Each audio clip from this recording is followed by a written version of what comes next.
سوچ لیں، فیصلہ کر لیں وزیر اعلیٰ سندھ اور گورنر مل کے، اردو بولنے والے سندھی، ہندی بولنے والے وزراء مل کر بیٹھ کے بات کر لیں کہ آؤ تمہارا کتنا حصہ ہے، ہمارا کتنا حصہ ہے، ارے ہم بھی سندھی ہیں تو ہمارا بھی حق ہے، آپ کا سندھ ہے تو آپ کا بھی حق ہے۔ میاں فیصلہ کرنے کا وقت آ گیا، یہ 21ویں صدی ہے، زیادہ الو نہیں بنایا جا سکتا کسی کو۔ اور بلوچستان کے علیحدگی پسندوں کو دشمن کہنے سے رحمان ملک صاحب، بلوچستان واپس نہیں آئے گا، انہیں ان کے حقوق دینے سے بلوچستان واپس آئے گا، بلوچوں کے زخموں پہ مرہم رکھنے سے بلوچ پاکستانی بنیں گے۔ جب لوگوں کو کڈنیپ کر کے ان کی لاشیں پھینک دیں گے، شریف لوگوں کی، وکلا کی، صحافیوں کی، ان کو کڈنیپ کیا اور ان کی لاش مل گئی، سپریم کورٹ نے نوٹس دیا کہ فلاں کو بازیاب کرایا جائے، یہ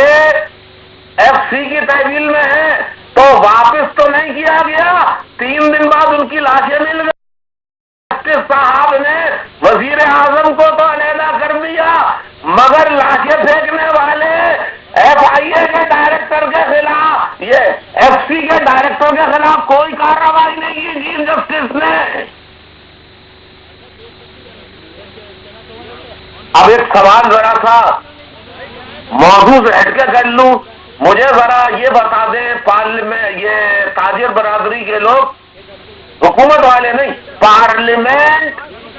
کا کام قانون سازی ہے یا عدلیہ کا کام؟ عدلیہ کا کام قانون سازی ہے۔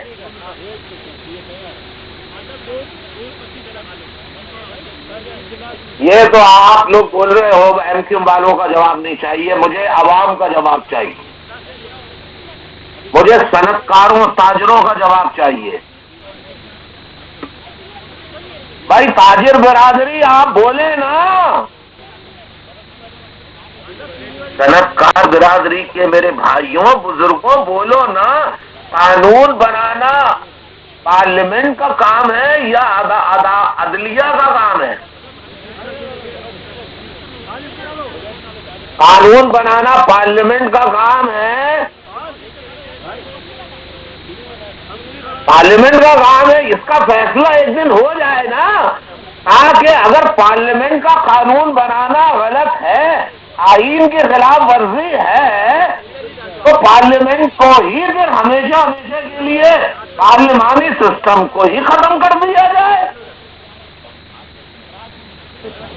آپ نے صحیح کہا قاسم سراج دہلی صاحب، قانون بنانا پارلیمنٹ کا کام ہے، لیکن اگر پارلیمنٹ کو قانون بنانے سے روکا جائے،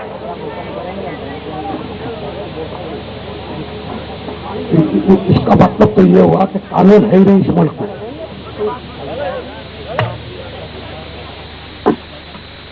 اس کا مطلب تو بھائی یہ ہوا کہ قانون بنانا پارلیمنٹ کا کام ہے، اور اگر اسے روکا جائے تو اس کا مطلب یہ ہوا کہ اس وقت جو آئین ہے وہ قانون ہے وہ ہے ہی نہیں میرا خیال سے تو، اور جو حالات کراچی کے اس حساب سے تو قانون نظر نہیں آ رہا۔ اب آپ یہ دیکھیے کہ سپریم کورٹ وزیر اعظم کو تو بھیج دیتی ہے، لیکن کراچی میں صنعت کاروں کو، تاجروں کو، دکانداروں کو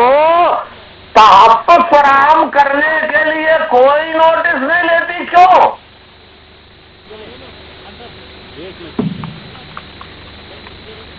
کیوں نوٹس نہیں لیتی؟ بولے تو الطاف حسین بولے اور کوئی نہ بولے، اسی لیے جرت نہیں ہے کسی میں۔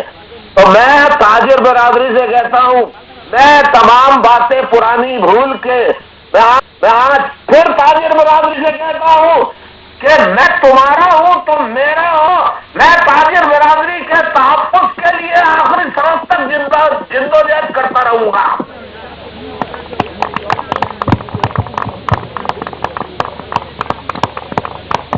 اور میں تاجر برادری سے کہتا ہوں